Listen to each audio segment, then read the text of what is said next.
everyone. Welcome to another CybHER conversation. I am Kanti. I'm the director of the Cyber Conversations and the CybHER Institute. I should have said that, but I have today with me Naomi Buckwalter. She is the director of product security for Contrast Security. She also has she is also the author of a LinkedIn course called Training Today for Tomorrow's Solutions, Building the Next Generation of Cybersecurity Professionals. She's also the founder and the executive director of Cybersecurity Gatebreakers Foundation, which is a nonprofit that is dedicated to closing the demand gap in cybersecurity hiring. She has over 20 years of experience in IT and security, and she has held roles in software engineering, security architecture, security engineering, and security executive leadership. She also has two certifications. She has a CISSP, which is the Certified Information Security Professional, and also the CISM, which is the Certified Information Security Manager. As a cybersecurity career advisor and mentor for people around the world, Naomi's passion is helping people, particularly women, get into cybersecurity. She has two master's degrees from Villanova University and a bachelor's of engineering from Stevens Institute of Technology. Naomi, thank you so much for being here today. The floor is now Oh yours. my gosh, thank you, Kanti. It's so great to be here. Hi, everyone. It's good to be here and to talk with the awesome Cyber Conversations group and the Cyber Institute. I would like to say my favorite audience is speaking with students just like you because you guys have such a nice energy and a great spirit of learning, and it always invigorates me. So thank you for having me. I'm free to talk about myself, Kanti, if you'd like. I can just start talking. Okay, she says yes. Well, all right. So, why did I get started in cybersecurity in the first place? Well, back in 1999 is when I graduated high school. I always knew I wanted to do something with computers. It's so fun. Back in the day, it was not as complicated as it is, but I would remember building websites and playing with computers, just all the little things inside of it. I even built my own computers. It was just a really nerdy thing that I used to do in high school. So I graduated from high school and then went straight into engineering, and I did computer engineering as my undergrad. And I found out I really enjoyed this. I really enjoyed computers. I never found a time where I felt out of place or it felt like it was hard. It wasn't. It was just natural. It was just a thing that I like to do. I enjoyed it. And also, I want to mention, at no point did I feel like I didn't belong. So there's some people might say like, oh, girls don't do math, girls don't do science, girls don't do computers. It's like, actually, we're really, really good at it. We might not have the same level of interest as like the average man, but I would say women are just as capable, just as interested, if not more. And if you like it, you should go for it. So that's what I did. I went into college, graduated in 4 years with a Bachelor of Engineering. And then I got my first job as a software engineer at a company called Vanguard. Now, it's a very large mutual fund giant. I mean, they are number two now. They used to be number one with assets under management. So it's something like some trillions of dollars worth of money. It's insane. If you have a 401k, if you have a retirement fund, you are likely investing with some Vanguard funds. So if you know anything about index funds, check out Vanguard. They also have a great early career program. It used to be called Start IT, but now I think it's just called like Tech. Start Tech or something like this, but they have early career programs, and most of these bigger companies do. Go to their careers pages and look up to see if there's anything interesting for you. That they have internships that'll get you a great foot in the door for early entry jobs. And you can also do mid-career stuff. So if you're listening as a mid-career professional, check out all the career sites. Vanguard, careers.vanguard.com. I was there for 12 years and I did a lot of different things, but I started as a software engineer about 5 years into it. So I've been doing full stack engineering for a while, mostly web. But I took a class in hacking, application security. And I thought that was so cool because I remember doing like SQL injection for the first time. Like, what is this? It was so interesting, right? And I just remember thinking, this is it. This is what I want to do. I want to be a hacker, but that's probably illegal. So I don't want to go to jail. I would want to fight against the hackers. That was like the next thing, right? So for about 2 years, I think I still did some full stack engineering, but I was like, I really want to do security. So, and I started knocking on the door of the application security team manager. I was like, hey, hey, hey, you need me on my team, on your team. Sorry. You need me on your team. And he goes, who are you? Who are you? I don't know who you are. And it turns out he had a job opening for a senior application security engineer. And I was like, I have no idea what you guys do. But all I know is I want to learn. And all I know is I'm really interested in it. And I just kept pestering him and pestering. And finally, he was like, fine, we'll interview you, but we're going to have to lower the job description down to a mid level, which is what I was at the time. So we'll give you a job if you can pass this interview. And I did. It was pretty straightforward. I think it was mostly like basic questions and answers about application security. And since I had already done application engineering, it was a lot easier to answer some of the questions like what is a proxy, right? What is injection? These kind of things. So I passed the interview and I got a job. And it's been security ever since. And it's really fun because I think that was 2009, 2008. I've done different roles, security engineering, application security is where I started. And it's funny because I've now come full circle. So I've done all these different things of security engineering, security architecture. I did cloud engineering for a bit. I did security operations. I did a little bit of everything except for privacy and compliance, which is what Kanti teaches. But I've come full circle to doing application security again. So I currently work for a company called Contrast Security, and we are an application security software vendor. And I am the person inside the company that does application security. So I do product security for a product security company. And I will say it's very nice because people here take security very seriously. I don't have to beg and pull teeth and ask people to do security things. It's like, yeah, we get it. You know, we're a security company. It makes my job a lot easier. And that's why I'll probably never leave Contrast. So that is my full circle story. Thank you for listening. It was quite a long little diatribe, but yeah, that's me. That is so cool because I also have a bachelor's in computer science and engineering, and that was not my cup of tea. Not at all. Like, I wanted to be a medical doctor when I grew up, Mm, but medical school is expensive, it's too long to finish. And so I kind of was nudged into computer science because it's a good profession to be in, which I totally get, but it just wasn't for me. Like, I was never good at math, and I was really never good at a lot of coding. I struggled so badly. And then after I found cybersecurity, and I was like, yep, this is it. This is what I want to do. Because one of the classes in my undergrad was information security, and we were learning about encryption, decryption. We actually did whatever the 13 rounds of iterations were for the DES, the data encryption standard by in hand? Oh my class. gosh. Yeah. Ah, And it was super amazing. it's so And so I cool. kind of loved doing that. And that's how I got started in cybersecurity. And I'm like, this is what I want to do. And even inside of this, for me, it was never or not the technical stuff. There were there was one class where, I kid you not, there were actually tears in my eyes because I couldn't follow what the professor was telling me about. Like, Mm, he was so passionate about the subject. It was web security. He was so interested. That's what he did as mm, his like his part-time thing as well. But I was like, I don't know what you're talking about.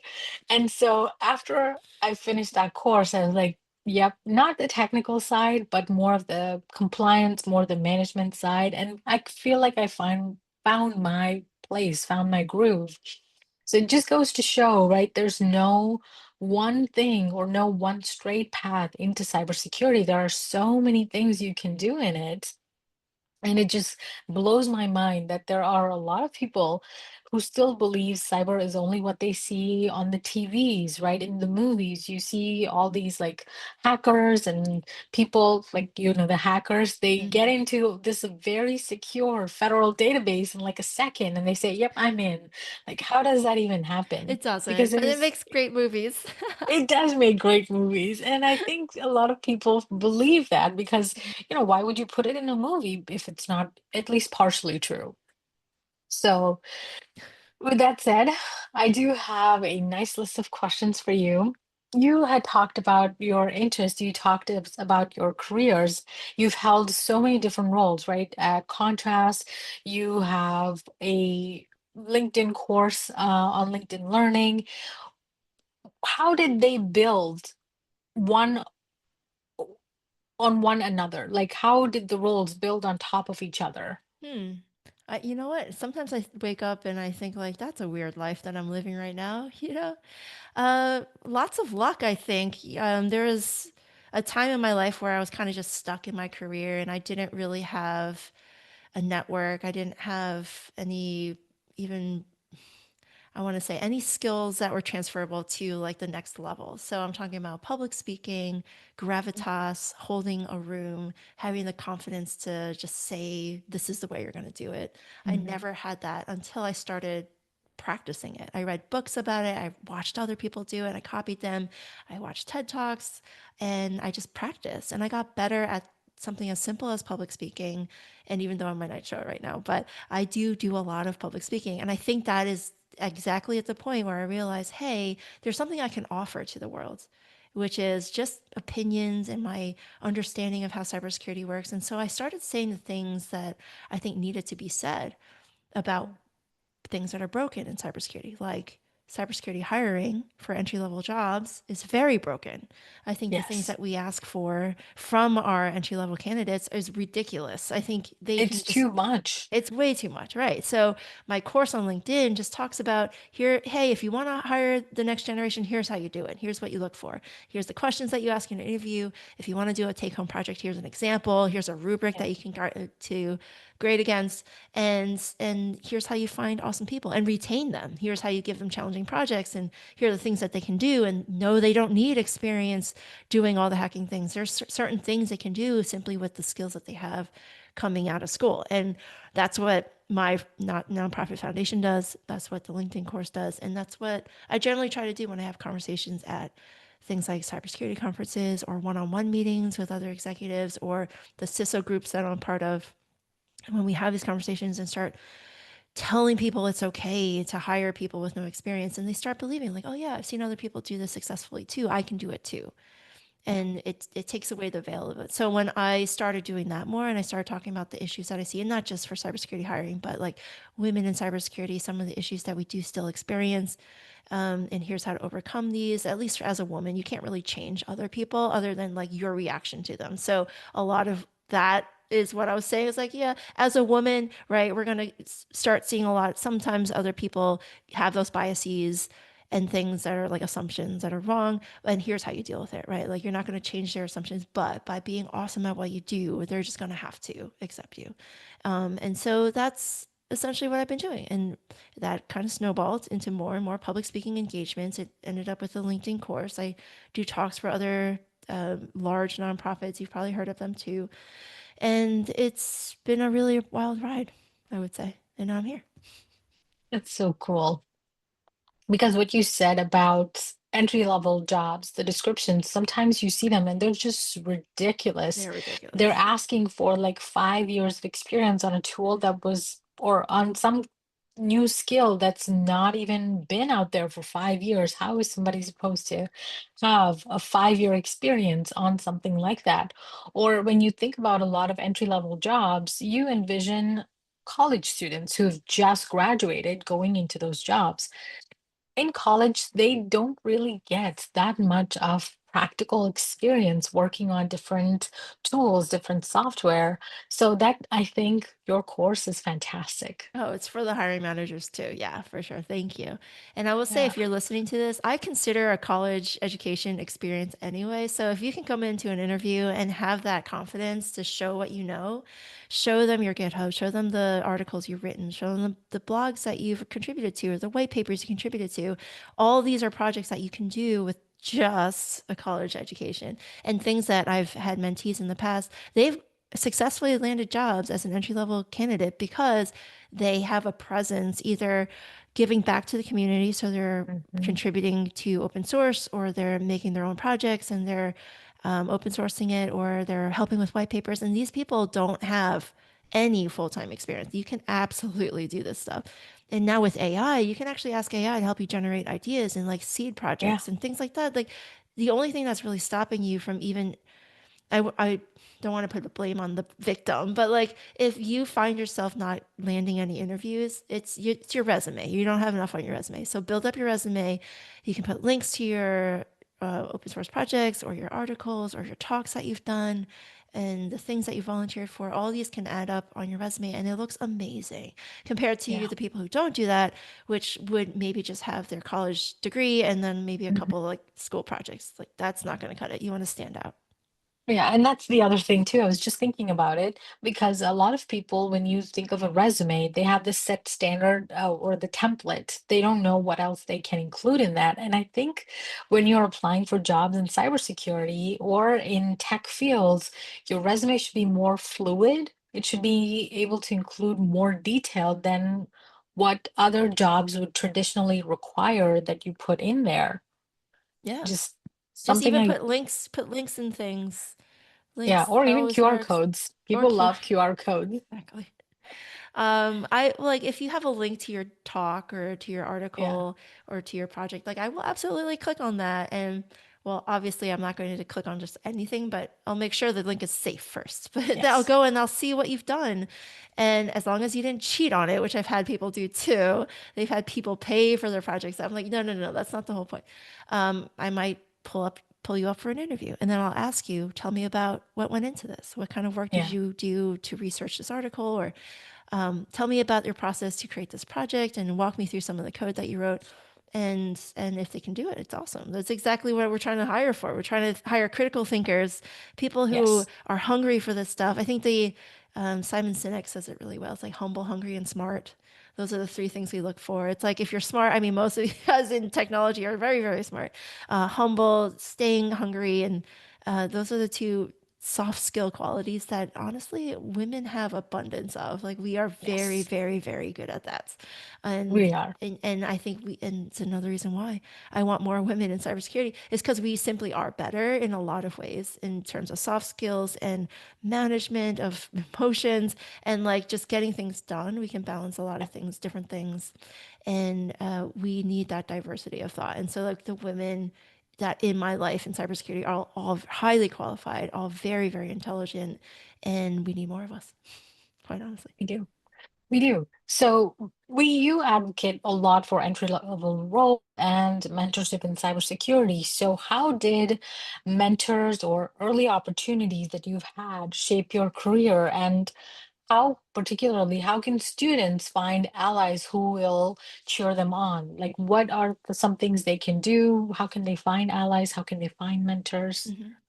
Well, if you have a current job, the easiest place is to look around you. So my first mentor was a person. He was my boss at the time, but kind of like a half boss, not a real full time boss. But I did work for him, and he would always pull me aside and be like, "Hey, this is the kind of things that we could do better here," and stuff. Like I would ask for that constructive feedback, and I really looked up to him because he had that gravitas that I was looking for, and he was able to command a room, and so I gradually sort of mimicked what he would could do, but I also brought my own flavor to it. I saw other people how they would do things and control a room, and that's what I wanted to do. And I worked on my public speaking and stuff.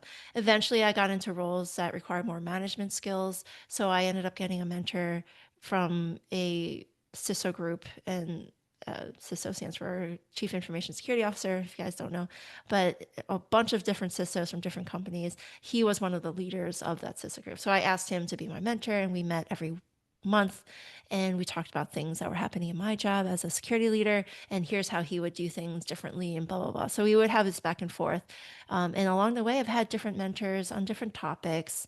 It really is just finding somebody who's willing to give you that 10 or 15 minutes a week or a month, or you can just text them. And that's really what mentorship ends up being. It's like it's just a friendship, a very cordial professional friendship that other person gives you their experience and their expertise and advice about something that you might be struggling with. So that, and mentors come and go. So the mentor that I just mentioned with the CISA group, we are just friends now. We don't really talk as much about from mentor mentee, but we do share information with each other. And sometimes we talk on each other's little groups or podcasts or meetings. Like we still do that. So it's fun. Very nice. So I was going through your LinkedIn and I saw some articles on there where you have written more about emotional intelligence, the EQ factor. So why do you believe communication or empathy matters so much in a tech focused industry like ours? Yeah, I mean, I think it would matter everywhere, but yeah, it especially matters because technology deals with people at the end of the day. It's not just servers and computers and code. It's actually the drivers behind it is the business or the nonprofit or the organization that you're trying to support. So the one thing I always tell people who want to listen is just security is a service for the business. We don't exist without it. So if the business wants and needs our advice, that's when we give it. We don't force, and this is where the EQ comes in. We don't force our advice on anyone. They can accept it or they don't want to. Like, but in order to sell your advice, you need to have that emotional intelligence and the empathy and understanding the business and understanding their needs. And if you can't do that, then how are you supposed to be understood and well received? So a lot of some of the problems that I see in cybersecurity really does end up being a communication problem or a people problem. Like I think the root cause of 99% of all problems is communication, the lack of communication Yes. or just bad communication. Not a lot of people just do things out of malicious intent. People are generally good people. I think people will want to do the right thing, but they aren't perceived that way. So even right now, I'm Yes. sure there's at least a handful of people who are listening and are like, I'm not going to listen to a word Naomi says because she just gives off weird vibes. And I'll be like, that's totally fine. But to me, that's a communication issue. If I could see them and talk to them one on one, I would change the way I interact with them. I Yeah. would start mirroring them a little bit more so that way they can feel more comfortable speaking with me. So, but I can't do that since this is a recording and that's totally fine. But True. at least with you, Kanti, I could at least try and mimic your smiling and your body language and your, right? Yeah. So these are the things that you would want as a security professional or as a tech person to be able to have better conversations. And there's a great book by Dale Carnegie. I keep wanting to say Andrew Carnegie, but Dale Carnegie wrote a book called How to Influence People and Make Friends, Making Friends and Influence Yeah. People, Yeah. something like that. Yeah. It's a really old book. It's probably 100 years old by now. But if you read that, it's still a bestseller because some of those core concepts don't change because people fundamentally are social beings. So if you understand how to interact and to communicate, your career will go very, very far. And that, County, that's the one thing. Not only did I learn public speaking, I learned how to communicate better. And that was because I finally understood the issue that I was having in my career, which was like, even though I'm good at tech, that isn't enough to elevate me. Yeah. So if I wanted to be more than just an individual contributor, and I really, really, really wanted to be a people leader and just a leader in general, like this is the thing I needed to do. I needed to level up my emotional intelligence and my communication and my understanding of the business. And once I had those two things, now I can finally break through the whole individual contributor lens. Yeah, those are my Because that is so true. Communication in general, you think personal life, you think professional life, unless you are effectively able to communicate your thoughts, your ideas properly, you could be a genius, you could be an Einstein, but unless you're able to actually communicate your idea, your problem with somebody, you're not going to be able to see that success, that influence, that whatever outcome you're looking for because they don't understand what you're saying or what you're trying to explain to them. And I will say, I was not, I still don't believe I am very good at the communication part because I tend to be very direct. I'm very direct. So when I write an email, if there's a query that I have, I just say, for example, if I'm writing you an email, I'll say, "Hi, Naomi. This is what is happening. Can you do this? Blah, blah, blah." And then I'll go back and I'll revise and add a few things in there because that's not the way that I want people to, somebody could be in a bad mood and my very direct, off-putting email could just, make their day worse. That's not the only thing, but you know what I mean. When you are yeah. writing, when you are communicating, you want to be empathetic, you want to be sympathetic to what you're doing. If you're asking somebody for a favor, you Hmm. ask it properly. And Hmm. so it took a lot of time for me to learn all of those skills. Even now, sometimes when I write an email, I just say, "Hey, there's this going on here. Can you do this? Can you do that?" And then just done. That's it. One line and done. So it's a work in progress, I think. When you are thinking or when you're talking about communication, it takes a while to build those soft skills because it is not easy. I will say that with absolute certainty. It is not easy to build those soft skills overnight. Yeah, and how interesting for you. So, like, what was the aha moment for you where you're like, I need to be softer in certain ways or I less read an direct? email that I wrote to somebody. I think this was 3 years ago, 4 years ago. I was communicating with somebody and so I was searching for an email from that person previously. And I look in my inbox, I see my email and I go, oh, that is that is Rude. very Very blunt, blunt. like very Yeah. blunt. This is not how it's supposed to be. Like I'm Mm. trying to tell you something and I need to be more softer in that approach. Like start off with, "Hey, I hope you're doing well. Like this is the issue. Can you please do this for me? Thank you. Appreciate it." So that's how you kind of end it.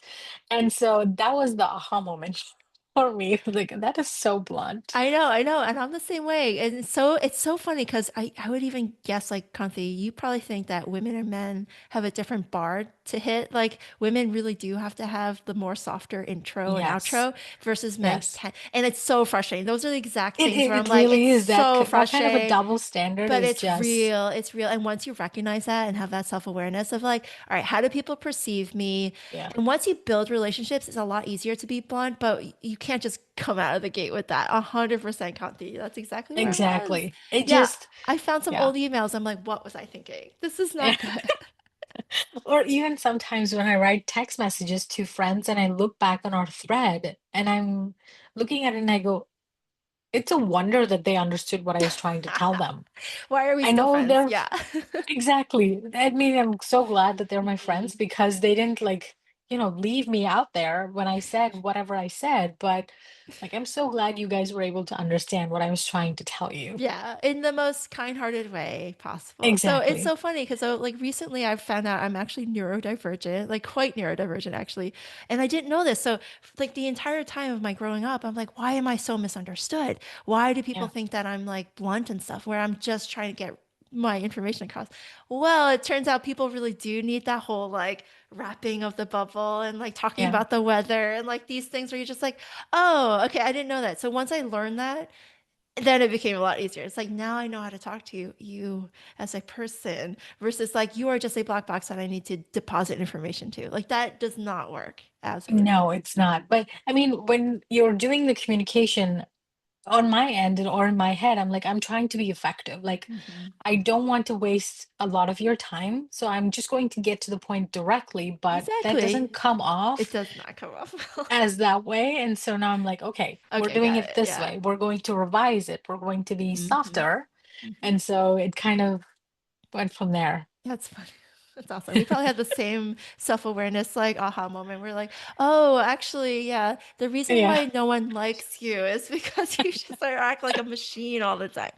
They want to interact with a human. And so it Yeah. comes back to that question you had. It's like, how did you know you needed EQ? It's because I've had these roadblocks in my career where people will literally be like, Naomi, no one likes you. Like, Yeah. I'd be like, why? I'm just trying to be as helpful as possible. It's like, well, you come off kind of like, an a-hole. Like it's like, but I don't mean to be. Like that's not fair. And but once I realized they have a good point and their reality, their perception really is reality. It's like if everyone Yeah. thinks this way, maybe the problem is me. So I started realizing like, I should change the way I like say things or how I say things. And it really has worked wonders, quite honestly. Yeah. Yeah. Kind of hacked the Yeah. system a little bit. It does take a little bit of that self-awareness Yeah. and that work that we need to put in, but Yeah, yeah. So if anyone's listening and you're like, huh, I wonder why it's hard for me to make friends, or like the issues I had growing up was like eye contact and making friends and stuff like that. It's like, maybe you should learn into learning how to deal with people. Like that, yeah. that made a lot of sense to me. And so I think that only happened like maybe 10 years ago. So I'm 44 now. So like 10 years ago, I was like in my mid 30s before I realized like, I have communication problems. Like, but now it's a lot, it's better. It's not perfect, but constantly working on it. The self awareness is Yeah. helping, understanding how neurodivergent people are perceived in the world. Like those are the things that have helped me the most. And also coming from a place of being a leader, you need that EQ, you need that empathy, like you said, in order to sell your product, in order to connect with your people, you need that EQ, you need the communication skill to effectively talk to them, to work with them and to make them feel seen, to make them feel heard.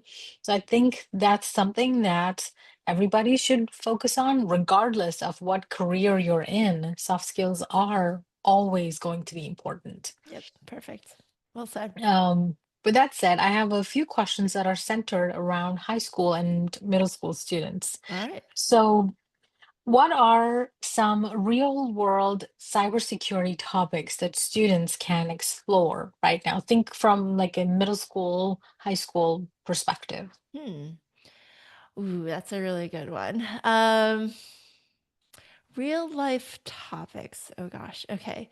So I would probably just start with the news. So you just go on any news site and go to their tech section, and you can search on the website for breach or security or incidents, any of these keywords that will bring up the latest big hack. And there's always going to be one or two just floating around in the news. And then what I would do is look a little deeper. So just read the article. There's a link or two. Definitely click on that link. It's probably a link to the news advisory if it was a breach, or from the company, like a hospital gets breached or something. Like, you want to read a little bit more into it and then find what the impact of that thing is.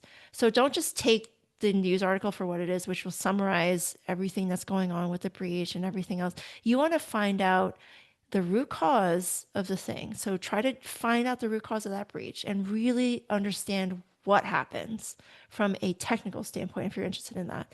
And then try to find out the impact. Either it's going to be a people impact where like somebody dies, which has actually happened for hospital breaches, or like revenue or lawsuits, fines, and fees. Those are dollar amounts, that's actual impact. And you want to start categorizing these incidents in terms of severity. So once you start realizing there's a root cause to these incidents and the impact, and then the severity of these things, you can start developing patterns in your head of what real risk looks like in the real world. So by the time you get into a cybersecurity career, you'll have these patterns built up where you'll be like, you know what, this thing is happening in my organization, but from what I understand, this is a lot less severe than something that happens similarly to a different company or to a different organization. And then you'll be able to prioritize things meaningfully. So inside your company, you can be like, okay, I know this is happening. I know what this is, the impact is. I know what the severity is. Now I know how to respond to the thing. So if it's very, very critical, I need to drop everything now, turn off the box that might be impacted, or box meaning server or host or anything, like turn off the machine that's actually being affected or being breached right now, turn off access to the thing, like patch the thing right away. Like, these are the things that you know you need to do because you have a prioritized set of responsibilities and tasks in your head of like, here's the root cause and here's what happened to fix it and here's the impact and blah, blah, blah. So you start going through incident response in your head from other people's breaches. And that's the best way of practicing doing information security without having an information security career. For sure. So if you are interested in hackers and how they hack things and all the things that security people do to stop that, look at the news site, go to their tech page, search on breach or security incident or hack, and then just start digging into the tech and start digging into the impact, start digging into the severity. And the more you do that, the more you have a run book or a playbook or understanding of what to do when it happens to you. Perfect. So we have talked a little bit about empathy and other things. And in the beginning, you'd said you never had the feeling of, that I don't belong here. But a lot of young girls, they feel that imposter syndrome. They feel they don't fit into the tech fields or in cyber. So what would you say to them? Bec- because they're worried about those. What would you say to the girls who feel that way?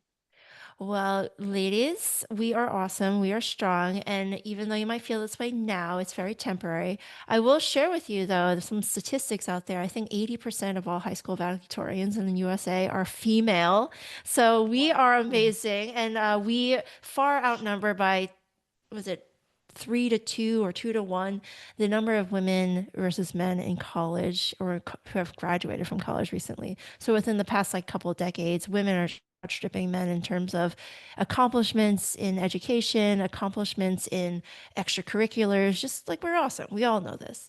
And I think just in terms of where we are as a human society, that makes sense. Like a lot of the survival day-to-day things have been taken care of largely. We live a very modern life. There's not a lot that women need to be like thinking about. That's a lot different from men. So in terms of what men and women can do intellectually, it's very, very equal. But in terms of what women can bring emotionally, even the research says this, women are on average higher in emotional intelligence skills than men. So think about it this way. We have the emotional intelligence to feel the imposter syndrome. That's the benefit of being a female. It's like we actually have the capability of understanding our own limitations at a higher level than men do, and that is a benefit to us. So the fact that you're feeling the imposter syndrome is actually a good thing. I like to think about this way. You have the self-awareness to know that you're not perfect and that you don't know everything. And that is something that is severely lacking in information security. A lot of us have big egos. So if you come with that humble, smart, and hungry mindset, you will go far. And I think now is a good time to share, Kanti, my cybersecurity career finder. What do you think? Yes, All please. right, let's do it. Okay, Let's do so I'm going to that. share my screen. Let's bring on this. You can still see this, hopefully. All right, Yes. so this link will be available to you, Kanti, right? You're going to put it up on Yep. your We're gonna put website. it under the description on the YouTube channel. Perfect. So go ahead and click on this, and you're going to end up with these very handy cybersecurity career finder created by the Cybersecurity Gatebreakers Foundation, and it's based off of the Myers-Briggs personality traits, which is don't ask me what they are right now, but they're like the MBTI, whatever they are. Like there's just like thinking of different ways of your personality. So Yeah. yeah, I did not explain that well, but it's based off of the traits. Um, I am an ENTJ, so extroverted. I forget what N stands for, something judgment, thinker, judgment. So N stands, do you know what yours are? I can't remember. I think I'm an INTJ. The INTJ is very common. Yes. I think that's what I am. I think. I can't INTJ remember. is 100% the most common for women in cybersecurity. Yes. ENTJ is more like the psychopath, so maybe I'm a little more psychopathic. But I am a little more extroverted in certain situations, including now. But anyway, so you click on this link and you will go to the Cybersecurity Career Finder, and it takes 2 minutes. So it's just a really quick questionnaire. And Kanti, let's do you. Give me your answers All here. right. Yeah. I'll say slow paced. Okay. Slow pace. Cool, cool. This is a hard one. I know, I know. So This like is think so about hard because your happiest moments. I like to think about this way. When you are happiest or you feel I like think on a most team, accomplished. yeah, Okay. on a Yeah. team, because that way I'm able to bounce ideas off of people, Mm. have like a feeling of accomplishment when, Okay. Good, good, good. yeah. Yeah, this is how you want to feel. Like at the end of the day, when you feel like you've accomplished something, like Mm-hmm. your purpose in life kind of thing sometimes. Yeah. And this is a whole other thing. I don't want you listeners to think that your job is what you're worth. Like your life is more than your job. So So please, much more than the so job. much more than that. But it is a way to pay the bills. So ooh, Yeah. let's defer that. Okay, good. All right. I love seeing the I'm a specific details Oh, person. okay, very good, very good. Yeah, we're very similar. Oh, good God. Uh, false. False, okay. Don't like to work Yeah. with complex data. I know it's a lot because you have to Mm, make a lot of assumptions to get to a point where it's meaningful. true. Okay, I like to Build. build, okay. Yeah. And I am highly Very true. true. I can tell from all the emails that you've sent to me. Yeah. How about this one? Also true. Oh, very good. Oh, this is Now, gonna be now. interesting. Yeah. Okay. Yeah, now Oh, let's do it like you now. oh Conti of no. 2025. Oh goodness. I know part of you is like, but it could be both. But like if you had to pick one, which one would it be? I'll say follow. That's my Oh natural no. inclination is to follow. You know what? These rules. Okay, I get it. There otherwise you wouldn't have a society, so you need rules. Okay. No, like that's my natural instinct. Like the first thing is to follow it, but if the situation calls for it, I have no problem disregarding Oh yeah, all of that. absolutely. Because then you're thinking like a level higher. You're like, why are we doing this? Yeah, yeah. Okay, so what's this one? True. I like to multitask. Okay, very good. And I think that's it. So All now we can right. talk about what cybersecurity careers best match your personality. Oh, I'm excited. All right. So there's going to be more than one answer, but these are not ranked in terms of like order. Like there's no order here. So you can equally be as good as this than the next thing. So I don't know what the next thing Very is, but nice. according to this, you could be a great I threat. probably would be though. Yes. This is a good one for me, I think. Yeah. So let me talk about this one really quick. So this is a just a security analyst is probably the most common job title for this. Security analyst, SOC analyst, security intelligence analyst, something like this, where you are working in an organization that has a security operations center or a threat intelligence center, and you're looking at basically alerts that come into your Yeah. organization and these tools that are set up, they have these alerts and you investigate what's happening. So you take each alert and you're like, okay, that one seems a little suspicious. Let me dig into that. And now you get to play detective for the rest of the day. That's essentially what's happening. But you get a Yeah. lot of these alerts. So it's not just one a day. It's like it could be hundreds a day, depending on where you sit in an organization. And you do an amount of triage. You can pass it over to the next person who does it even a little deeper, detailed detective work. Or you can do it all. Like I've seen teams do SOC analysts like from tier one all the way down to tier 4 or 5, whatever they have. But they are going down the rabbit hole to figure out what's the thing. And again, remember how I said the best thing you can do is practice this stuff. So you're looking at root cause, you're looking at impact, you're looking at severity, those three things. And then you can start fixing it. Those are the things that you are helping your teams do as a threat and warning analyst. You see if a threat is coming in that has any impact to your organization, and then here's the severity of the thing, and here's the next thing that we need to do to recover and Yeah. respond to that thing. So, all right, next could be, oh, and by the way, these are career profiles that are available on the NIST website. Let me think of the NIST NICE website. I think it still The exists. cybersecurity framework. Yeah, the NIST Yeah. NICE framework roles. Okay, if you go here, they should have a list of your competency areas, which is a really helpful Yeah. thing. Ooh, this is gonna be very dry reading. Anyway, They also have another oh, the CyberOrg. website. Cyber.org. Oh, It lists all CyberSeek. the 52 job roles in cyber. Oh, maybe that's it. Career exploration. Maybe I got it from here. Ah, here it is. Yep, this is the one. So if you find it, Insider Threat Analyst might have changed by now. Ooh, Insider Threat is a fun one. I've never done Insider Threat, but I've always wanted to. That's where you get to be big brother to your whole organization. Nobody likes you though. All right. So anyway, this is likely a little old. We pulled this about 2 or 3 years ago, so this might have changed. But this tells you if you need a degree and in what, how much you expect to make, job growth, This all is this. so cool. Oh, it's so helpful. So helpful. So go to cyber.org for more info. But this quiz at least makes it a little easier for you to figure out what you might be good at depending on your personality.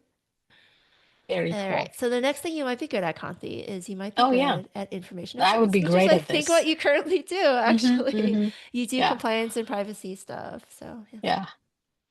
Yeah, this is some science behind this. We did a good job on it. All right. So the next thing, and you already know what it is, so I won't even tell you what you would Yes. do. But yeah, you would make 6 figures right out of college, hopefully. These are, by the way, oh, so median salary range. So not right out of college, but maybe 2 or 3 years into it. Yeah.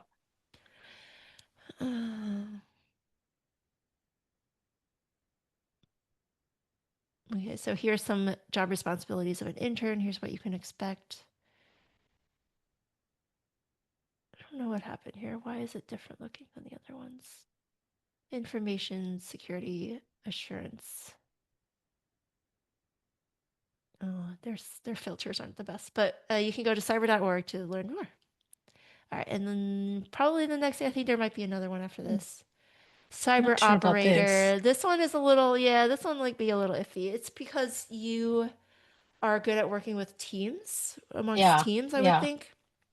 So this cyber operator does not work alone. You need all the help from all the teams. You're basically responding to incidents at this point. So if you True. are working in cyber operations, you are looking at alerts, you're doing the triage, and then you're responding Yeah. to it. So it's more of the threat and warning analyst, but like all the way through. So I'd you're be doing great at incident security response, I operations. think. What's that? I think I'd be great at incident response. Oh, I incident have a response. good That's what feeling about it. this is. Yeah, yeah. So you're Yeah. following playbooks that other people have written, but you also Yeah. need a lot of help. You're not doing the whole thing by yourself. So Yes. cybersecurity operations or security operations, these are the things that help a company run its business securely. Hmm. So think of like IT security. They're doing things like setting up your access controls. If you use something like an identity provider like Google, Yeah. you're setting up your Google profiles and you're doing things like browser plugins that are acceptable or not. Hmm. Like these are the things that are very helpful for a business to have, and you need a cybersecurity operator, a security operations team to help you Yeah. get your business done. That's what it does. So cyber operator, not just responding to incidents, which is hopefully a very small percentage of your time, but helping your business operate securely. That's what this Yeah. is. And this is what you do. Cyber operator. This looks like it's more for like the actual data center part of it, but I could see a company just using you as a IT security person too. That's what these are. True. Yeah, so a little bit of both. So you're either running the engineering help desk essentially, or you are doing IT security operation. Oh, that's it. Actually, that was your last one. Very So cool. I yeah, so love you can actually, this. oh yeah, yeah, yeah. I can send this to you if you want. So you can type in your name, your email, and you have to verify the code, but I'll let you do that on your own. So Very cool. I love this. yeah, good stuff, right? Brought to you by Yes. Cybersecurity Gatebreakers. Good team. I love it. So you've also spoken a little bit about AI, right? How it could automate many current cybersecurity tasks and things like that. So for students who are thinking long term, right? Think about students middle school, high school, they're coming or they will come into the workforce where AI will probably be a significant portion of task handling and things like that. What skills will matter most, do you think, in the next decade or so? Oh my gosh. I'm going to limit this. I'm going to change this question a little bit if you don't mind. So I'll Sure. tell you what my immediate needs are as like a cybersecurity Hmm. professional, and then what I see happening within the next few years. So immediate needs of a cybersecurity professional. Here's the skills you need to have. You really need to know prompting. Like if you don't know what to put into the LLM or to the AI, you're not going to get the greatest results. So you have to know what you're asking it, and you have to be very, Yes. very specific. So the more you learn about cybersecurity, the more knowledge you have about terminology and best practices and security frameworks and reference architectures. These are the things that will help you in your day to day. So you can use AI to learn this stuff. So I would even use AI now if I were to do this again to give me like, teach me basics of cybersecurity, anything. So whether it's cybersecurity architecture for web applications hosted in the cloud. Teach me about that. Teach me everything I need to know about cloud engineering. Like I would use AI, just give me a very personalized education plan about anything that I was interested in. And how I used to do it was I used to dig up information either on the internet or ask people or look up sources, and I'd have to read them like by myself. There was no teacher for these things. And that's the benefit you have with AI now is you can go on Gemini or ChatGPT and then ask it to give you a summary of all the things. And then you can Yeah. fast track your learning, which I'm jealous of, you guys. You can actually do this a lot faster. But I will say, like, still take your time to really understand it. Don't just read it and be like, I know everything about cloud engineering. Like, that's not going to work. You need to get your hands on it. People learn differently. So if you are one of those savants that can just read and understand and apply immediately, perfect, good. You're going to have no problem at all in cybersecurity. But for other people who need hands-on keyboard to make mistakes and to learn from failure, you're going to start building things, and you can use AI to give you project ideas. Those are the things. Like some one project that I like to give out people is like make a honeypot, host it on a free tier of AWS, and see what traffic is coming back from the honeypot and analyze the traffic. That's very, very simple to do. There's open source honeypots that you can install. There's instructions on how to set up a free account on AWS that you can run your honeypot on for free, and then you could see what kind of network traffic you're getting back and try to analyze that, see what kind of things that the attackers are trying to do, and do your own threat intelligence. These are like very simple projects that you can do. Anyway, for the long term though, AI is going to change. It's going to be a more general intelligence. So the term is AGI. G stands for generalized intelligence. So what you'll see is less of the whole prompting thing. And AGI is going to be intelligent. It's going to be human intelligence times 10 times 100. what we'll start seeing as humans is like we are the guides for this AGI, the super intelligence, to give it the proper inputs, and not just input, but like the guides so it doesn't go off the rails and start like destroying human Hmm. life. Like we don't want that. We want to make sure we're giving it the guide rails. And so to do that, you need to start understanding the needs of society. So what we have currently in our capitalistic society, and sorry to get a little political, is we have the rich and everyone else. Essentially the rich tells everyone else what they need, whether it's like the food that they eat or the entertainment or the things that they're buying at the stores. Like, here's the things that you need. But I think what we will need in about 10 years, we'll start looking around us and we'll see the things that are broken in our society, in our infrastructure, in our schools, in our communities, and we'll start like using AGI to help fix these problems. So it won't just be the rich people telling us what we need to buy anymore. It won't be like the rich telling us, here's the jobs that you need. It's going to Yeah. be humans in their communities with AGI helpers fixing real problems. Like, we want to do better as a society in dealing with the homeless or cleaning up our local parks or having kids off the screen time. Like, these are the things that AGI can help us with, and that humans will have our own human problems to deal with, because there still will be a lot of problems. But I think with Yeah. AGI and we using AI, so these are the things that I want the students to now look at is like, think about how a perfect society might look and think about the problems that you would solve if you had a super intelligence, which is what AGI is going to be. And how would you Hmm. use that super intelligence to help fix your problems? So remember how I Yeah. said, Kanti, about like looking for patterns and looking for severity and Yes. impact? That's what you want to do in day-to-day things too, not just security breaches. But you look at things like, hey, we just had riots in LA. What happened Hmm. there, right? So think about the impact and severity and the root cause, and now you're going to start thinking of patterns to bring to the table in the future in 10 years time when we have this AGI. It's probably going to be less than that, by the way. I think researchers are saying within 3 to 5 years. So it's like within 5 years, well, everyone's going to have a little pocket assistant, AGI, a super intelligent Yeah. like little thing to help you solve real problems. And how do we get paid for that? That's another solution, right? Like, maybe the government can start giving out social credits, for example, or time banking is another thing. So think about different solutions to these very complex problems that are very human centered. And by the time Yeah. you become my age, like 40, mid 40s, hopefully we'll have a society where we can have that we're proud of. No Hmm. more homelessness, no more school shootings, no more poverty, no more anything, where we can actually be human and enjoy life. So that's Yeah. my last little bit. Sorry. That's very good because, like you said, as technology progresses, we need to leverage technology to work for us, Yes. not the other way around, so that we can focus on the more human issues and not the technology issues at that point. Yeah, absolutely. Yes. You So said it way we better. are actually almost out of time. So I will wrap up this with one last question for you. I know you've touched on this before, but what is one piece of advice that you would like to give to the young people that are watching this right now? Yeah, young people, stay curious, stay humble, stay hungry, put the screens down, like, read a book, do something that makes you touch, like, understand your human connection, your human roots. Yeah, Be curious. that is very good advice because, you know, we need curiosity.